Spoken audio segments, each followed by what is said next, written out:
সরকারকে এতটুকু বলবো, কোন নির্দিষ্ট প্রতিষ্ঠান, ব্যক্তি কিংবা গোষ্ঠীর চাপ আপনাদের উপর আছে কিনা, যার কারণে আপনারা স্বাধীনভাবে কাজ করতে পারছেন না, এটি জনগণের সামনে আপনারা পরিষ্কার করুন। সকল বিডিআর যারা সদস্য আছেন, যাদেরকে অন্যায়ভাবে আটক করা হয়েছে, তাদের মুক্তি পাওয়ার অধিকার রয়েছে।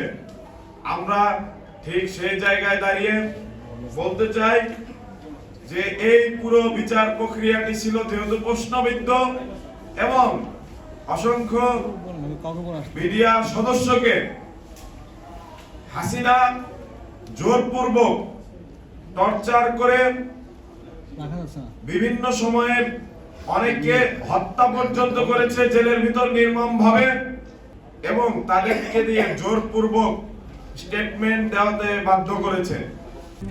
RICL TMX, যুগের পর যুগ স্থাপনা থাকে মজবুত। এই মিথ্যা সাক্ষী দেওয়া পুরো বিচার প্রক্রিয়াকে আমি মনে করি একটি প্রশ্নবিদ্ধ জায়গায় ফেলে দিয়েছে, এবং যেহেতু তাদের উদ্দেশ্য ছিল বাংলাদেশের স্বাধীনতা এবং সার্বভৌমত্বকে প্রশ্নবিদ্ধ করা এবং দুর্বল করা, সেই জায়গায় দাঁড়িয়ে বাংলাদেশের স্বাধীনতা এবং সার্বভৌমত্ব বিরোধী যেই পিলখানা হত্যাকাণ্ডের রায় হাসিনার সময়ে দেখেছি, সেই রায় যেন বাতিল করা হয়। এবং আমরা মনে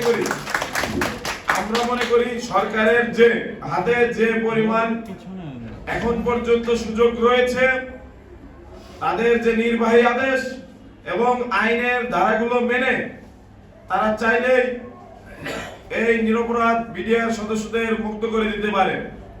সরকারকে এতটুকু বলবো, কোন নির্দিষ্ট প্রতিষ্ঠান, ব্যক্তি কিংবা গোষ্ঠীর চাপ আপনাদের উপর আছে কিনা, যার কারণে আপনারা স্বাধীনভাবে কাজ করতে পারছেন না, এটি জনগণের সামনে আপনারা পরিষ্কার করুন।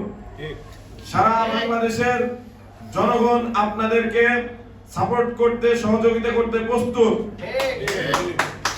কিন্তু যদি কোনো বিশেষ গোষ্ঠী, ব্যক্তি চাপে পড়ে আপনারা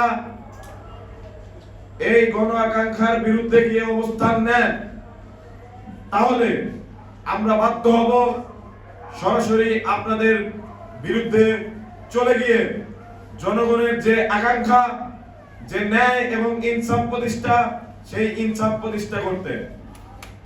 আপনারা আমাদেরকে সেদিকে নেওয়ার জন্য বাধ্য করবেন না। আপনারা সবাই জানেন, অবগত আছেন যে 24-এর গণঅভ্যুত্থানের প্রধানতম নিয়ামক ছিল ফ্যাসিস্ট হাসিনা।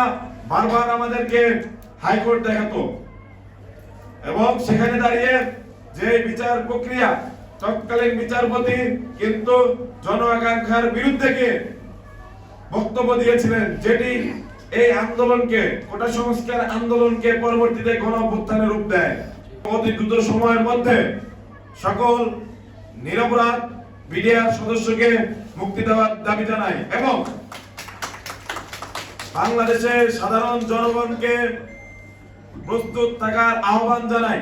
যদি কোনো প্রকার টালবাহানা ঘটে, আমরা অবশ্যই রাজপথে নেমে আসব, এবং আজকের মধ্যেই আপনারা এই যে 19 তারিখ শুনানির তারিখ আছে, তার আগে আজকের মধ্যে আমাদের কর্মসূচি ঘোষিত হবে, এবং প্রত্যেক বিডিআর পরিবারের সদস্যকে আহ্বান জানাই, আপনারা যে কোনো সময়, আমরা ছাত্র জনতা যখন ডাক দেব, তখন ঢাকায় আপনাদের আসতে হবে, এবং ঢাকাবাসী সহ সারা বাংলাদেশের যত ছাত্র নাগরিক আছে, প্রত্যেকের প্রতি আহ্বান, বাংলাদেশের এই স্বাধীনতা এবং সার্বভৌমত্ব রক্ষার জন্য এবং ন্যায় বিচার প্রতিষ্ঠার জন্য আপনারা এই ক্ষতিগ্রস্ত বিডিআর পরিবারের পাশে থাকবেন।